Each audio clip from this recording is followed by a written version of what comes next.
আপনি যদি একজন নিয়মিত ইউটিউব ব্যবহারকারী হয়ে থাকেন তাহলে আজকের এই ভিডিওতে কিন্তু আপনার জন্য কিন্তু খুবই গুরুত্বপূর্ণ। কারণ এই ভিডিওতে আজকে আমি ইউটিউবের এমন একটি গুরুত্বপূর্ণ ফিচার নিয়ে আলোচনা করব যেটা আপনারা দেখার পর আপনারা পুরো অবাক হয়ে যাবেন এবং অনেকেরই কিন্তু ফিচারটা কিন্তু উপকারে আসবে। অনেক সময় কিন্তু আমরা ইউটিউবে অধিক পরিমাণে ভিডিও দেখে ফেলি, যে ক্ষেত্রে আমাদের অনেক সময় দেখা যায় কোনখান দিয়ে যে সময় চলে যাচ্ছে সেটা আমাদের খেয়ালই থাকে না। তো ইউটিউবের মধ্যে কিন্তু এমন একটা ফিচার আছে, এমন একটা অপশন আছে, সেটার মাধ্যমে কিন্তু আপনি সিলেক্ট করে রাখতে পারবেন আপনি কতক্ষণের জন্য ইউটিউবটা ব্যবহার করতেছেন। তো যতক্ষণ সময় আপনি সিলেক্ট করে রাখবেন ততক্ষণ পর কিন্তু ইউটিউব আপনাকে নোটিফিকেশন দিবে যে আপনার যে সময়টা নির্ধারণ করেছিলেন অত সময় কিন্তু পার হয়ে গিয়েছে।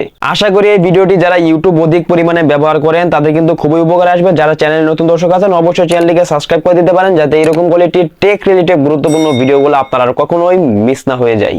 বন্ধুরা, সরাসরি চলে আসলাম মোবাইল স্ক্রিনে। আমাদের ইউটিউব ব্যবহার করতে টাইমিংটা সেট করে রাখার জন্য আমাদেরকে প্রথমে যে কাজটা করতে হবে, আমাদের ফোন থেকে যে ইউটিউব অ্যাপস আছে যেটার মাধ্যমে আমরা ইউটিউবটা ভিডিও দেখে দেখে আমরা সকলে সেই ইউটিউব অ্যাপসের মধ্যে চলে যাব।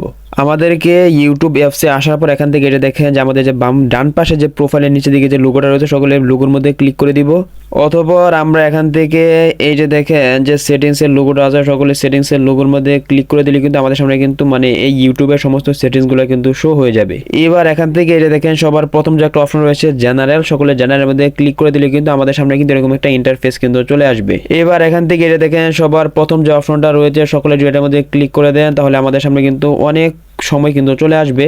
এবার এখান থেকে আপনি চাইলে কিন্তু প্রথমটা যে দেখেন 30 মিনিট যদি সিলেক্ট করে রাখেন তাহলে কিন্তু 30 মিনিট ইউটিউবে ভিডিও দেখার পর কিন্তু ইউটিউব কিন্তু অটোমেটিক কিন্তু আপনাকে নোটিফিকেশন পাঠিয়ে দিবে। অথবা আপনি এখান থেকে 45 মিনিট রাখতে পারেন, এবার যেভাবে আপনারা রাখতে চান রাখতে পারেন। আপনারা যদি এর চাইতে বেশি চান তাহলে এখান থেকে দেখেন কাস্টমার যে লেখাটা আছে এর মধ্যে ক্লিক করে আপনারা যতক্ষণের জন্য রাখতে চাচ্ছেন এখান থেকে সেটাকে আপনারা সিলেক্ট করে এখান থেকে ডানের মধ্যে ক্লিক করে দিলে কিন্তু সেটা কিন্তু সিলেক্ট হয়ে যাবে। যখন আপনাদের এই অপশনটা এবার দেখবেন অ্যাভেলেবেল যে চালু হয়ে যাবে এবং পাশে কিন্তু আপনার সময়টা কিন্তু শো করবে। এখান থেকে যদি সবকিছু ঠিকঠাক থাকে তাহলে আপনার কিন্তু চালু হয়ে যাবে। যখন আপনার এই পরিমাণ ভিডিও দেখার পর যখন ওভারলোড হয়ে যাবে তখন দেখবেন ইউটিউবে কিন্তু সরাসরি কিন্তু আপনাদের কিন্তু একটা নোটিফিকেশন মাধ্যমে জানিয়ে দেওয়া হবে যে সময় আপনার পার হয়ে গিয়েছে।